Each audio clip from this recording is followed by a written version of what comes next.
नमस्कार दोस्तों, स्वागत है आप सभी का हमारे इस यूट्यूब चैनल पेंशन एक्सप्रेस में। आज मैं आपके लिए एक बेहद महत्वपूर्ण जानकारी लेकर आया हूँ जो हर पेंशनर के लिए बहुत ज़रूरी है। वित्त मंत्री निर्मला सीतारमण जी ने हाल ही में वित्त विधेयक 2025 के बारे में कुछ अहम बातें कही है जिनसे पेंशनर्स के मन में चल रही चिंताएं दूर हो सकती है। आइए विस्तार से समझते हैं कि यह बिल क्या है और इसका आपकी पेंशन पर क्या प्रभाव पड़ने वाला है। तो दोस्तों, वित्त मंत्री निर्मला सीतारमण जी ने गुरुवार को राज्यसभा में स्पष्ट किया है कि वित्त विधेयक 2025 के हिस्से के रूप में संसद द्वारा पारित केंद्रीय सिविल सेवा पेंशन नियमों के सत्यापन से संबंधित कानून से केंद्र सरकार के कर्मचारियों और रक्षा कर्मियों की पेंशन प्रभावित नहीं होगी। यह बयान डेक्कन रेनाल्ड अखबार में भी प्रकाशित हुआ है। सीधे शब्दों में कहें तो जो वित्त विधेयक बिल पास किया गया है उसका असर ओल्ड पेंशन स्कीम पर नहीं पड़ेगा। जहां से आप पेंशन ले रहे हैं वह फंड की पूरी तरह सुरक्षित है और भारत सरकार के नियंत्रण में है। आपकी पेंशन आगे भी 8वें वेतन आयोग के अनुसार रिवाइज होगी। वित्त मंत्री जी ने स्पष्ट किया है कि यह विधेयक केवल सत्यापन या वैलिडेशन के लिए है, न कि पेंशन नियमों में बदलाव के लिए।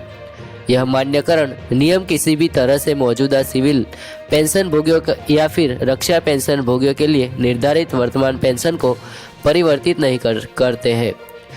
जो एक्सिस्टिंग रूल्स है वो वैसे ही रहेंगे। पेंशन के नियमों में कोई भी बदलाव नहीं होगा। आखिरी बार पेंशन रूल्स में संशोधन 2021 में हुआ था, लेकिन अब इस वित्त विधेयक बिल से कोई नए बदलाव नहीं आएंगे। दोस्तों, वित्त मंत्री जी ने बताया कि वित्त विधेयक के भाग के रूप में प्रस्तुत नियम किसी भी पेंशन नियम या फिर अनुदेश में संशोधन नहीं है, बल्कि यह 1 जून 1972 से प्रभावित होने वाले नियमों की केवल पुनः पुष्टि है। जिस दिन केंद्रीय सिविल सेवा पेंशन नियम विज्ञापित किए गए थे, CCS पेंशन रूल्स कोई नए नियम नहीं है। यह बहुत पुराने नियम हैं जिनके तहत ओल्ड पेंशन स्कीम के अंतर्गत पेंशनर्स को पेंशन दी जा रही है। यह नियम सुरक्षित है और इनमें कोई छेड़छाड़ नहीं होगी।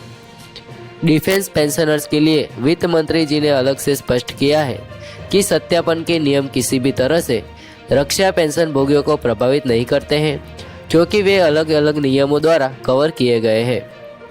डिफेंस पेंशनर्स जिन नियमों के तहत पेंशन पा रहे हैं वे रूल्स बिल्कुल अलग है और उनमें कोई बदलाव नहीं होगा। इसका मतलब है कि जब आगे 8वां वेतन आयोग लागू होगा तो उसका पूरा फायदा आपको मिलने वाला है। दोस्तों, वित्त विधेयक को गुरुवार को राज्यसभा ने पारित कर दिया था और मंगलवार को लोकसभा में पारित किया गया था। यह विधेयक भारत की संचित निधि से पेंशन देनदारियों पर व्यय के लिए केंद्रीय सिविल सेवा पेंशन नियमों और सिद्धांतों के वैधीकरण से संबंधित है। आपका पेंशन फंड भारत सरकार के पास पूरी तरह सुरक्षित है। ओल्ड पेंशन स्कीम इस बिल के कारण खत्म नहीं होगी। जो भी पेंशन आप वर्तमान में प्राप्त कर रहे हैं वह आगे भी जारी रहेगी। दोस्तों, अब बात करते हैं पेंशन में भेदभाव का मुद्दे के बारे में। तो अब यहाँ एक महत्वपूर्ण बात आती है। वित्त मंत्री जी ने यह भी स्वीकार किया है कि नए नियमों के अनुसार केंद्र सरकार के पास पेंशन भोगियों के बीच अंतर स्थापित करने का कानूनी अधिकार है। यह कोई नई बात नहीं है। 7वें वेतन आयोग में भी हमने देखा है कि एक्स ग्रुप की पेंशन में अंतर है। 2016 से पहले रिटायर होने वाले के लिए अलग टेबल है और 2016 के बाद रिटायर होने वाले के लिए अलग टेबल है।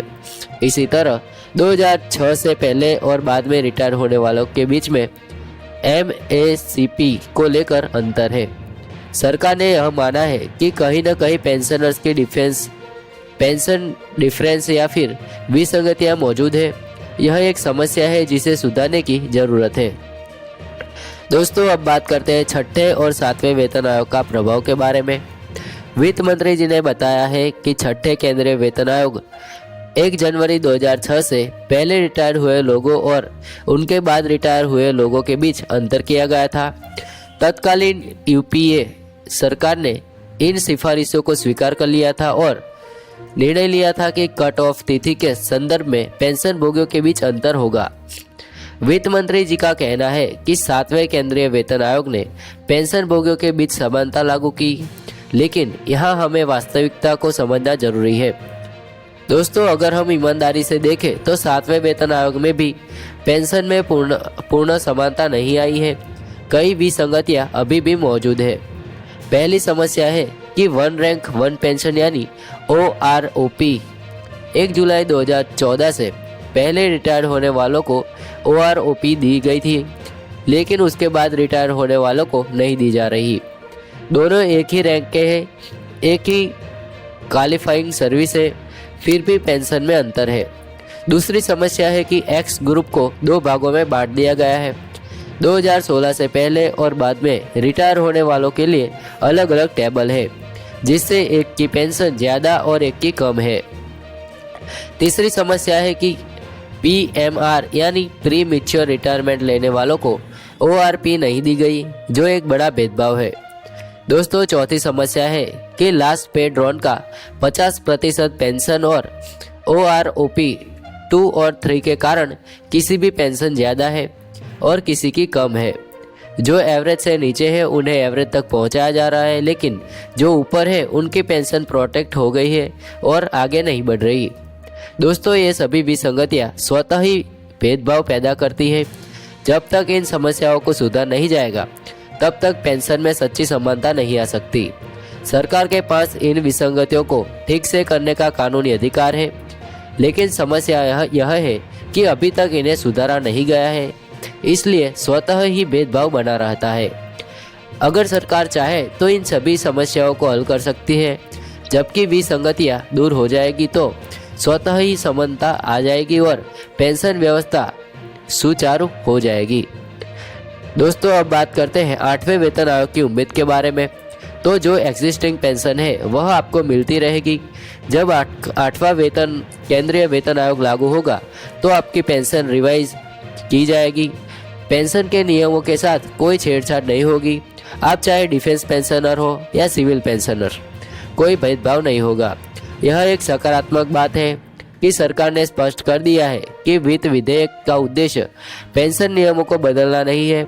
आपका फंड सुरक्षित है और ओल्ड पेंशन स्कीम जारी रहेगी। दोस्तों, अब बात करते हैं संसद में आगामी चर्चा के बारे में। तो वित्त मंत्री जी ने जो जवाब दिया है वही जवाब संसद में भी दिया जाएगा। जब विपक्ष द्वारा वित्त विधेयक बिल या फिर 8वें केंद्रीय वेतन आयोग के बारे में सवाल पूछे जाएंगे तो वित्त मंत्री जी यही कहेगी कि यह बिल केवल पेंशन रूल्स का वैलिडेशन है, न कि बदलाव का संकेत। आइए एक बार फिर से मुख्य बिंदुओं को संक्षेप में समझते हैं। पहला, हमने समझा कि वित्त विधेयक 2025 से आपकी पेंशन प्रभावित नहीं होगी, यह केवल मौजूदा नियमों का सत्यापन है। दूसरा कि CCS पेंशन नियमों में कोई बदलाव नहीं होगा, जो रूल्स है वे वैसे ही रहेंगे। तीसरा है कि ओल्ड पेंशन स्कीम सुरक्षित है और खत्म नहीं होगी। आपका पेंशन फंड भारत सरकार के पास सुरक्षित है। चौथी बात की कि डिफेंस पेंशनर्स और सिविल पेंशनर्स दोनों के नियम सुरक्षित है। पांचवा था कि 8वें वेतन आयोग में आपकी पेंशन रिवाइज होगी और आपका पूरा लाभ मिलेगा। छठी बात थी कि सरकार ने स्वीकृत किया है कि पेंशन में कुछ विसंगतियां हैं, लेकिन उन्हें सुधारने की जरूरत है। सातवीं बात की कि 7वें वेतन आयोग में पूर्ण समानता नहीं आई है, कोई और कई समस्याएं अभी मौजूद है। इस पूरी जानकारी से यह स्पष्ट है कि आपकी पेंशन सुरक्षित है और वित्त विधेयक को कोई नकारात्मक प्रभाव नहीं पड़ेगा। लेकिन साथ ही हमें यह भी समझना चाहिए कि पेंशन व्यवस्था में मौजूद विसंगतियों को दूर करने की जरूरत है। दोस्तों, सबसे महत्वपूर्ण बात यह है कि आपकी पेंशन सुरक्षित है। वित्त विधेयक 2025 से कोई नकारात्मक प्रभाव नहीं पड़ेगा। ओल्ड पेंशन स्कीम जारी रहेगी और आपका पेंशन फंड सुरक्षित रहेगा। वित्त मंत्री जी ने स्पष्ट आश्वासन दिया है कि यह बिल केवल मौजूदा नियमों का सत्यापन है, न कि बदलाव। 8वें वेतन आयोग में आपकी पेंशन रिवाइज होगी और आपको पूरा लाभ मिलेगा। हालांकि हमें यह भी ध्यान रखना है कि पेंशन व्यवस्था में कुछ विसंगतियां मौजूद है, जिन्हें सुधारने की जरूरत है। सरकार से हमारी अपील है कि इन समस्याओं को जल्द से जल्द हल किया जाए ताकि सभी पेंशनर्स को समान हक मिल सके।